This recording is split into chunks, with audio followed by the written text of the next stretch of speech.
Say I'm your patient and I am a person that, sprinkles some excess salt on my food. Like when I'm cooking, I'll like crank a little bit of salt. I'll eat chips, but not that much processed food. I'll put some soy sauce in. And after a workout, I will make sure to get an electrolyte drink. If you're trying to say like, hey, that's not healthy at all and you're harming your long-term health, what would be the steps like you would say for me to take in my next week or two? Well, Doc. I would prefer you to stop doing all those things. Okay. Stop taking electrolytes. Immediately. Like I don't need to wean off. You don't need to wean off. Okay. It's rare that a person really needs to wean off. All the people, the thousands of people that have come into our retreat over the last 6 years. They're like, where's the salt? They're all of a sudden, they go from a high salt diet to no added salt. Yeah. And nobody has problems with it. Not one person out of 1,000 people. No, maybe one person or two people out of 1,000 people we're talking about. There's some emotional problems with it that takes them a month or a couple of weeks to get over, where they're like, okay, now I actually feel that my taste buds are retrained and I don't need the salt. There is an emotional attachment to salt for some reason over other like there is anything. minerals. People are addicted to salt and sugar, to all these things. It's addicting. They're addicting to everything. They don't want to change anything they do. It's definitely addicting. Yeah. But what we find so consistently on people following a Nutritarian diet is that when people get acclimated to having a low salt diet, they can taste salt in natural foods better. So now the natural foods have more flavor. So they'll often say the second month, the chefs up their game because they think things are tasting better now that they acclimated to a lower salt diet. Mm-hmm. So eating natural foods tastes better when you're not overly spicing your food with hot sauce either. So the extra salt and the extra hot sauce can have an effect to deaden the taste buds. Definitely. And I always think I love when I eat kale from the garden or just a tomato. Our family's really good at sometimes just enjoying the simplicity of a food, just a mango that's the sweetest thing you've ever tasted, or just going like that with a tomato. Sometimes it doesn't need to be this fancy dish, and it's really nice to just enjoy the taste of natural foods. Especially when there really are natural foods. When they're like freshly picked or they're organically regrown, they're clean, they're heirloom fresh tomatoes. figs. Yeah. We could go on and on. Yeah, right. Yeah, that's cool. Now, the other issue is about this falsity about fatigue and energy. But so people are confused about electrolyte replacement and drinking sugar to get energy. Mm-hmm. And they're also confused about this idea that you eat for energy, which also drives disease. So the electrolyte craze, salting your food drives shorter lifespans, higher stroke risk. My blood sugar is low. I need a snack. I need sugar. My blood sugar is low. I need a snack. Exactly. Yeah. I feel fatigue. It's ready for me. I got to eat to keep my energy up. I'm going to the gym. I better have a drink of an energy drink, a couple of energy drink or an apple, some juice or feed before I go to the gym. Come on to the gym. Okay. So they think that their energy is from food, and that's wrong. Yes, the mitochondria, the energy powerhouse of the cell, utilizes calories to make energy. Sure. But it doesn't cause fatigue when you can't get it doesn't cause fatigue. Let me explain. That I can use caffeine to give me a surge of energy, and when the caffeine wears off, I feel fatigued. And that it make me want to eat to get my energy up. But it's the withdrawal from the caffeine that causes the fatigue. So I'm eating to lessen the withdrawal from caffeine. Now, if I wasn't on the coffee, then I would never feel fatigued, except when I didn't get enough sleep, or if I over-exercised to the point of my body has to replenish itself to restore the self from all the heavy exercise, and I need to rest and exercise less till I feel my strength come back. So both rest and sleep are not food. Mm-hmm. And that's what gives you energy. That gets your energy back because you can still burn because you're eating sufficient calories in the meals to get your energy needs met. And if you weren't eating sufficient calories in the meal, the body can get that energy from the fat supply. So we don't need to have sugar circulating in blood for energy. The body stores glycogen in the tissues. And in fact, if you're always breaking down food, your body's not healing and repairing properly, and that's affecting your energy as well. That's going to exacerbate it. People are over-consuming the calories they need to keep their energy up.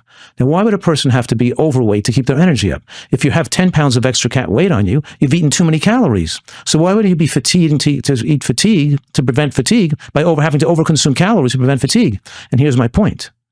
My point is that fatigue is withdrawal from your unhealthy diet, that after you finish digesting a meal, that's when the liver and kidneys work together to deconjugate fat-soluble toxins, to make them water-soluble, to increase excretion in the urine. And when the flood of toxins that go into the bloodstream in the non-feeding state causes symptoms of fatigue and even brain fog. And you can, if your diet is unhealthy, you feel more fatigue when you're not constantly digesting food. And because eating halts the liver's ability to detoxify and makes you feel better when the liver's not in a detoxification mode, then people's fatigue goes away with eating.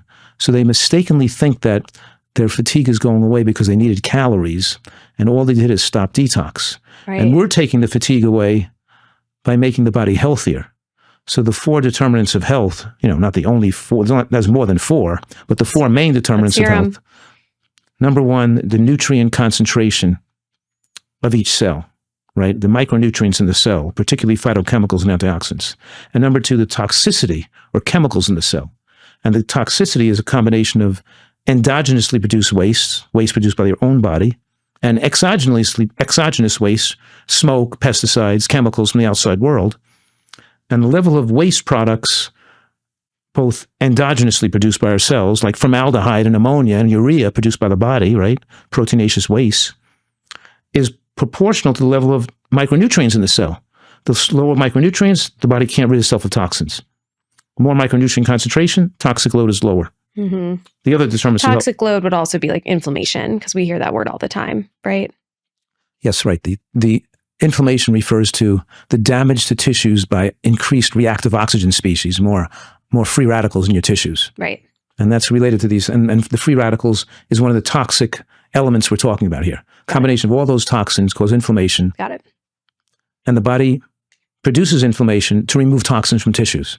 In other words, the inflammatory response is a biological response of the body to try to take the toxins and try to get them out of the body and repair the body. Right. So both inflammation and fatigue are signs of detoxification due to an unhealthy lifestyle.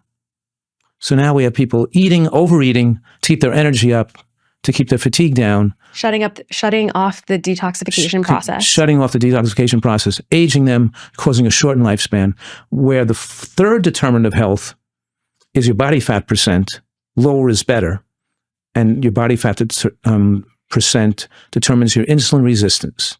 So if your body is not getting enough nutrients, has too many toxins, you're always fatigued and have to keep eating food, you become overweight and your body fat goes up.